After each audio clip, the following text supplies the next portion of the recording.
My goodness, you guys, I cannot make this stuff up. Please help me. Please help me.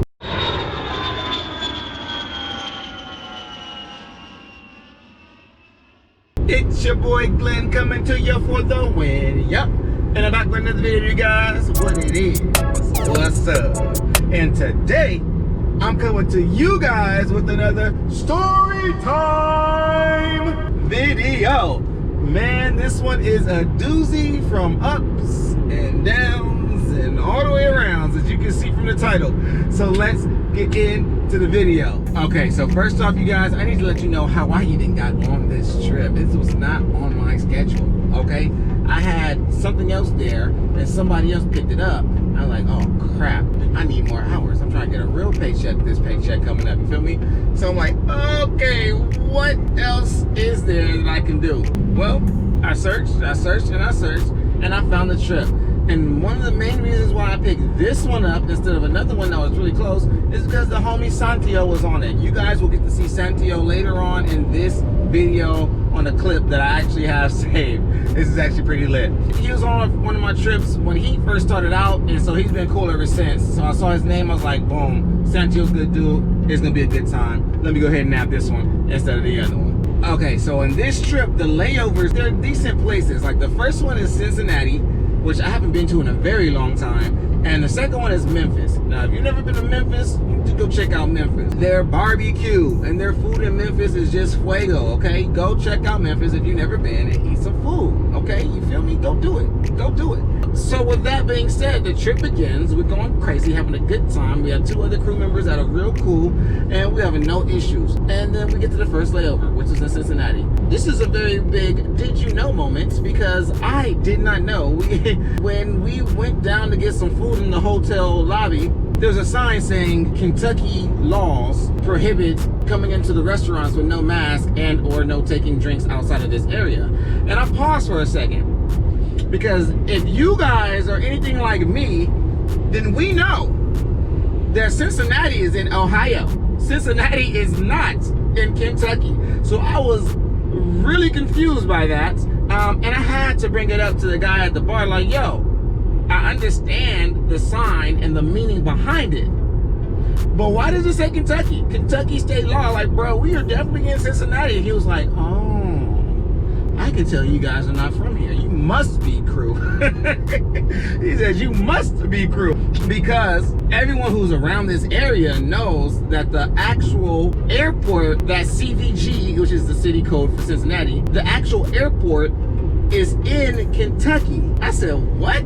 Yes, the actual airport for Cincinnati is in Kentucky. And the thing is, that airport was supposed to be for Kentucky in general, but apparently at the time, they really couldn't afford it. So Cincinnati coughed up the money for it and slapped their name on it. It's like, look, we paying for this. Even though it's in Kentucky, we gonna call it a Cincinnati airport. So if you guys ever go to CVG, just know you're not landing in Cincinnati, Ohio. You are landing in somewhere Kentucky, okay? Just boom, there you go. The more you know. Now that's all that we're gonna talk about for the Kentucky/Cincinnati airport and layover, because that's not where the fun parts come in. You know, I just have to tell you that so you guys can have some knowledge upon what you're flying into in that specific area or region. The next day comes, you guys, the next day, and we're working. We got, what, 2 flights this day. The first one is boom, and it's like, cool. And the second one's like, all right, cool. Now look, we're finishing the boarding process, and this one lady comes on. She has to be probably mid-40s. I'll say mid-40s. So she's not a little kid, and she's not overly old. You know, she's not 70, 80 who might need help and assistance and might need a diaper or something like that. No, she's not one of those people. She is in the age range and has the mental capacity to completely take care of herself.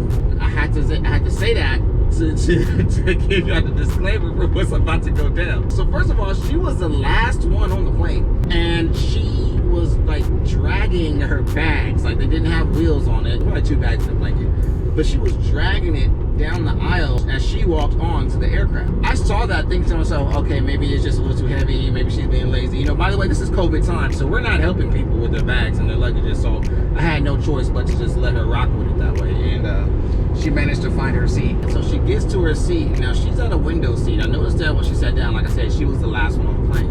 Boom. So we take off, you know. Boom, boom, boom, boom, boom, boom, boom, boom, boom, boom. Take off. We doing our service, you know, being nice and friendly to the passengers, keeping our distance, but you know, making sure everyone has a mask on, doing all that good stuff right there.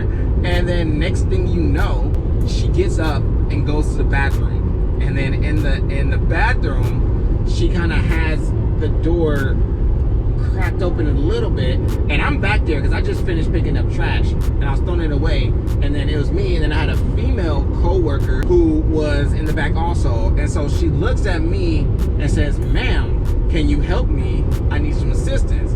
And granted, I'm right there, so like I'm fully capable to help do everything. She says, "Ma'am," and I was like, "Okay, cool. I ain't gotta do nothing. I ain't gonna do nothing. I'm gonna let you handle what you gotta do, ma'am." And so I pass it off to her. And then so I take a few steps forward out the rows, so you know I'm not in the way. And so when I come back, I get told the story. I didn't smell anything and I didn't see anything. Obviously she had the bathroom like slightly perched open, but it wasn't nothing too crazy. But so she had that, and then my coworker tells me and informs the rest of the crew. Obviously we need to all know the situation. She says, so she pooped herself. Yeah, you see that pause I just did? Because that's what we all did. We said, what? She said, yeah, she pooped herself. She pooped herself! Pooped herself on an airplane, and she is at a window seat! Which means she had to cross over the person on the aisle to get past the many rows that she had to get to the back of the aircraft, to get to the bathroom, to tell the flight attendant that she pooped on herself. Oh my goodness, you guys, I cannot make this stuff up. It is hilarious, but it gets even better. It gets even better. So from then, she is in the bathroom trying to clean off her pants, and she's trying to get whatever she can off, because obviously we're not in there, but she told her what she's gonna be doing. And so she comes out with no pants on and just a big overcoat. So she has a shirt on, a jacket on, and no pants on, because the pants that she pooped in are in her hands as she's trying to put them into a bag to go sit down, because her luggage was checked. Apparently, I'm gonna say apparently because she did end up eventually finding some leggings for her, but she had to go back to her seat with no pants on, and her big old jacket is just zipped up, covering all of her body. So as she steps out of the bathroom before she went back to her seat, 3 of us were back there because we knew the situation. So we're just making sure no one tried to go to that bathroom. So she stepped out and was just standing there trying to talk to us. Like, it's like, okay, we understand what you're going through. So she went and said, yeah, I'm sorry. You know, I don't have anything with me right now, but I'm gonna have to go like this. And then I'm standing behind her, and it's all hitting me. It's hitting me. It's hitting me. My nostrils was like, please help me, please help me. And I couldn't do anything. I couldn't move because I was standing in a row trying to let her walk by, but then she walked in front of me and stopped. And she stopped. So I'm here, the female flight attendant that she was talking to was across the way, and another person's in a galley right behind her, and I couldn't move anywhere, and she was just standing there, and I'm literally making faces like this to my coworker, like please, I couldn't breathe, and it was excruciating to my nostril movements. Like, it was not, I could not breathe. All my nose hairs was fried off, and I have nose hairs. I'd be trying to get rid of them, but anyway, and I felt so bad for the person who was on the aisle that has to sit next to her, because that person has to let her cross.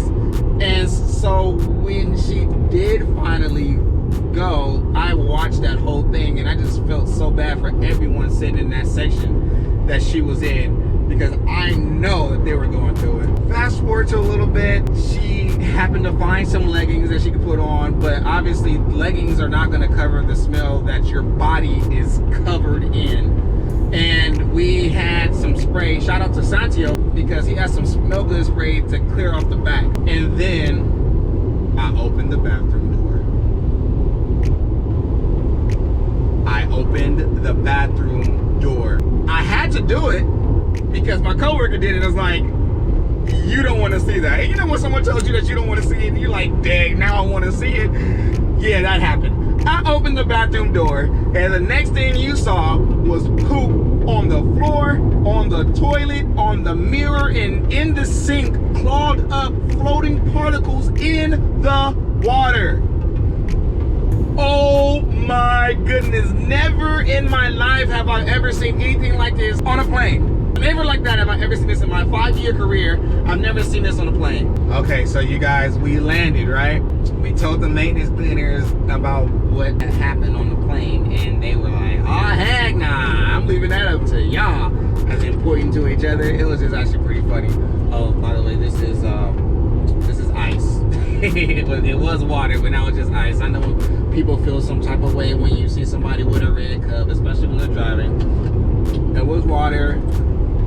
That was ice, and that was nothing. But it's gonna be some fruit punch in a minute. In case y'all didn't know, I'm doing a road trip back from Phoenix to LA before I start my next work trip.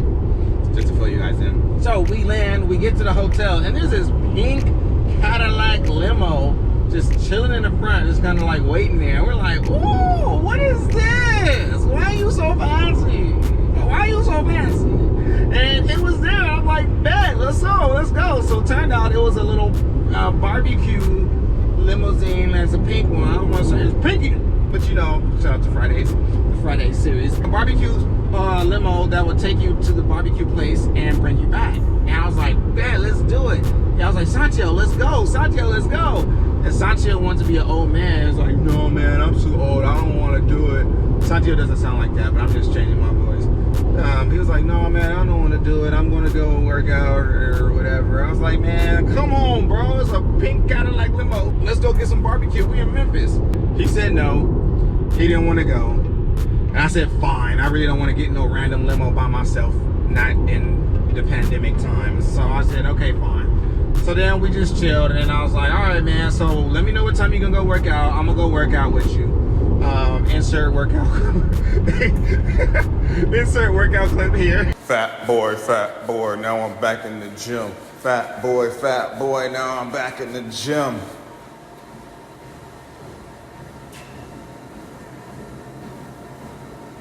Soon come. And then so we did the workout. Then after that, since we were already down there, I smoothly forced him to come with me to the restaurant down at the hotel, since he didn't want to go along to the barbecue spot. He didn't have to get anything. I just wanted him to come with me. And so from there we went to the restaurant, and that's where more fun for the night actually began. Because at this point, I'm hungry. He's looking at the menu. He's like, oh, it looks like some good stuff. But he didn't want to buy nothing because he had food in the room, which is something I need to learn to do, y'all. Somebody help me meal prep so I don't be spending so much money on my trips. You know, I'm really tired of eating out.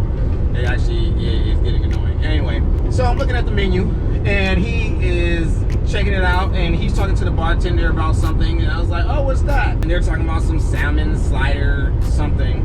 And I was like, I looked at the menu for everything, and then that's the cheapest thing on the menu. I'm like, what? Wait, since when is salmon the cheapest thing on the menu? But that's the cheapest thing on the menu. The salmon sliders, it's like $14, which is actually way less expensive than I thought it would be for some salmon sliders. But I got them. And so I ordered the salmon sliders, and then the bartender and the bar manager, the restaurant manager, were there creating holiday drinks. And so they were just talking and creating stuff and tasting. I was like, well, you know, if you want a customer's opinion, you know, I'm down to try some as well, you know. So then I'm like, oh, okay. So at that point, now I'm getting free drinks, because now I'm testing every single drink that they make while I'm waiting on my sliders. I got to try like 2 or 3 drinks while I was waiting for my food. And then so it was great, and I was talking to him, and then so since the bartender was so like excited about her referencing the salmon sliders, she was like, all right, so when you finish eating, come back down here and let me know how the salmon sliders were, and I'll also have a red drink waiting for you. I said, what? Another drink for me? Bet, let's do it. So then the food came, went up to the room, ate my food. His room was right across the hall, so I knocked, boom, we came down, and the bartender was there, but the bar manager wasn't. I was like, oh, I came back to give you the review on the sliders, but then you guys, remember you said, you know, I had a red drink for me. She was like, oh, I didn't know if y'all was coming back. You know, it was like an hour or two later because we was chilling. So I just threw it away. I said, what? Oh, heck nah. I told you I was going to come back. I want to try this free drink and let you know about the sliders. So I told her about the sliders. The sliders were really good. If I didn't insert the clip already, I'm going to insert the clip here about what the sliders look like.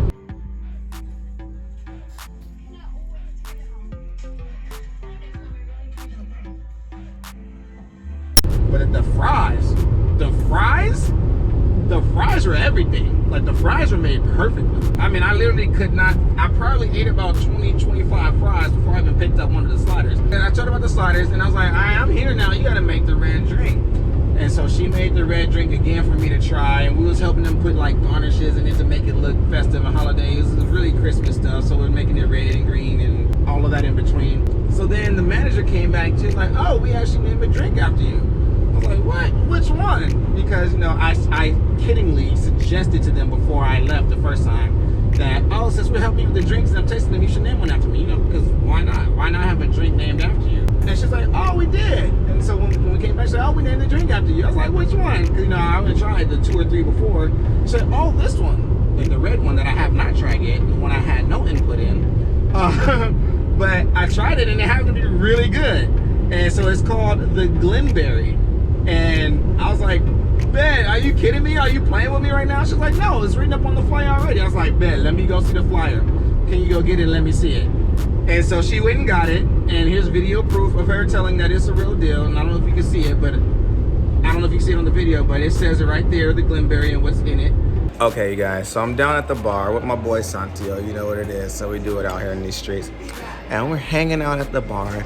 And we're just helping them come up with drinks for their holiday season, which is coming up right now. It's November. And then I was joking around and said, well, we're helping you should name one after me.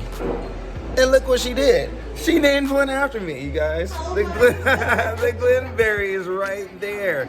Don't worry, she's gonna fix it and put 2 N's in there. She didn't know, it's okay. But look, she's here. This is real. Is this real? This is real. This is real. This is real. Not a game. So now your boy got a drink named after me. Every time I come to Memphis, I'm gonna see if it's here. Glenberry. The Glenberry. The Glenberry. And it's actually really good. So I'm glad it's a good drink named after me.